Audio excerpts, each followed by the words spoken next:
Relationships are pretty much the foundation of a happy life, right? But let's be real, they can also be incredibly tough. Have you ever had a great connection, whether it's at home or at work, and then it just goes sour? Well, today we're going to dig into the hidden traps that sabotage our relationships and, way more importantly, figure out how to fix them. So, what is it? Why do perfectly good relationships fail? It's easy to point at the obvious stuff, stress, big life changes, and yeah, those things are part of it. But the real damage, it often starts from the inside, slowly eating away at the trust and connection that made the relationship strong in the first place. And it turns out, most of these failures aren't just random bad luck. They actually follow a pattern. In fact, you can trace them back to 5 really common, kind of destructive traps. And here's the cool part. Once you learn how to spot them, you can start to sidestep them and build much, much stronger bonds. All right, first up is the big one, the ego trap. This is all about that excessive focus on me. It's when our own self-image and our desire to be right or admired starts to become more important than the health of the relationship itself. This quote just hits the nail on the head, doesn't it? Think about it. When your ego is running the show, any little bit of criticism, even constructive feedback, feels like a direct attack. And what's that knee-jerk reaction? Anger, which, of course, immediately puts the other person on the defensive and just shuts down any hope for a real conversation. And here's how that damage really plays out. An overactive ego makes us basically blind to what the other person is feeling or thinking. The partnership stops being about we and becomes all about me. That whole team spirit? Gone. And when someone constantly feels like they're being ignored and devalued, well, eventually, they're just going to pull away. Okay, so this ego thing might sound like it's just hardwired into us, but you absolutely can learn to manage it. The real key is to consciously shift your focus away from yourself and onto the relationship as a whole unit. So, the way out of this trap is a very deliberate shift in thinking. You start by truly respecting what each person brings to the table and trusting that they're capable. But that last step, that's the really deep one. Separating your true self from the roles you play. See, you're not just a manager or a parent or a partner, you're more than that. And when you remember that, it frees you from seeing every little challenge to your role as some kind of personal attack on you. Moving on to our second major hurdle, the expectation gap. Ah, yes, that super frustrating space between what we hope a relationship will give us and what we're actually getting. Now look, having expectations isn't the problem. The problem is what happens when they're not met, especially when they were unrealistic to begin with. Constant disappointment. It just hardens over time into resentment. And let me tell you, resentment is a slow-acting poison that will absolutely kill any relationship.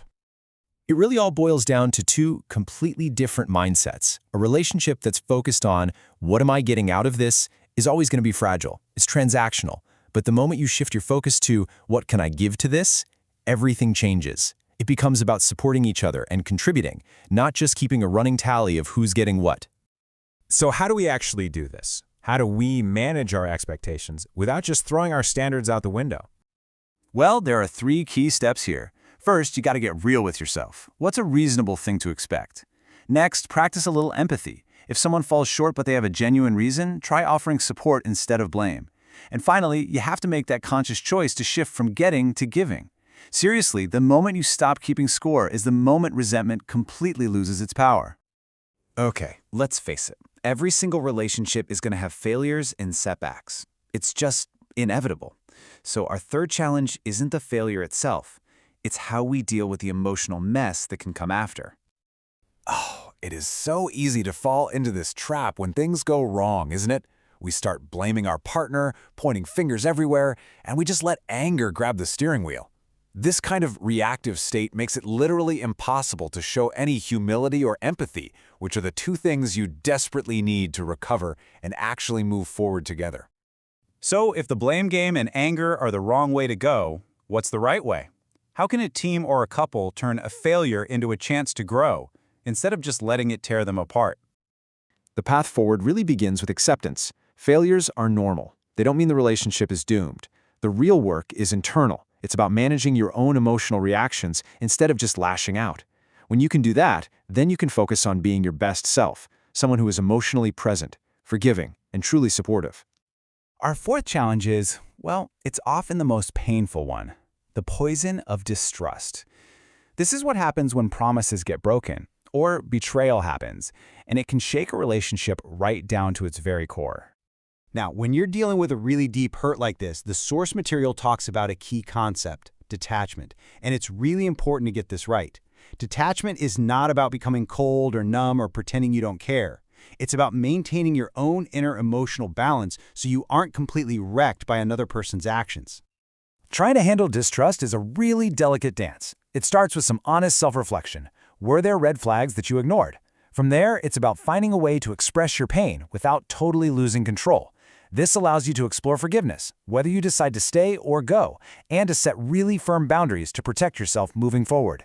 It's all about taking back control of your own emotional state. And that brings us to our fifth and final challenge, the one that ties all the others together: communication. It's described as a double-edged sword, which is perfect because the very same tool that builds a deep connection can also be the weapon that cuts it down. This little piece of wisdom is everything. It is the absolute key to using that sword correctly. See, a reaction is instant. It's emotional. It's often driven by ego or anger. But a response is thoughtful. It means taking a moment, a breath, a few minutes, whatever you need, to calm down and choose your words with intention. Here's a super simple but incredibly powerful little filter you can use. Before you say something, especially in a tense moment, just pause and ask yourself 3 questions. Is what I'm about to say true? Is it kind? And is it necessary to say it right now? If you even hesitate on one of those, it's probably a sign to just wait.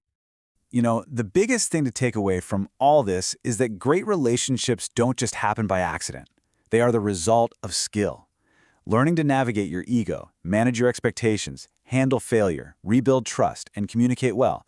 These are all abilities that we can learn, that we can practice, and that we can get better at. So, as we wrap up, I'll just leave you with this question to think about. Of these 5 challenges, ego, expectations, failure, distrust, and communication, which one do you think needs your attention the most right now?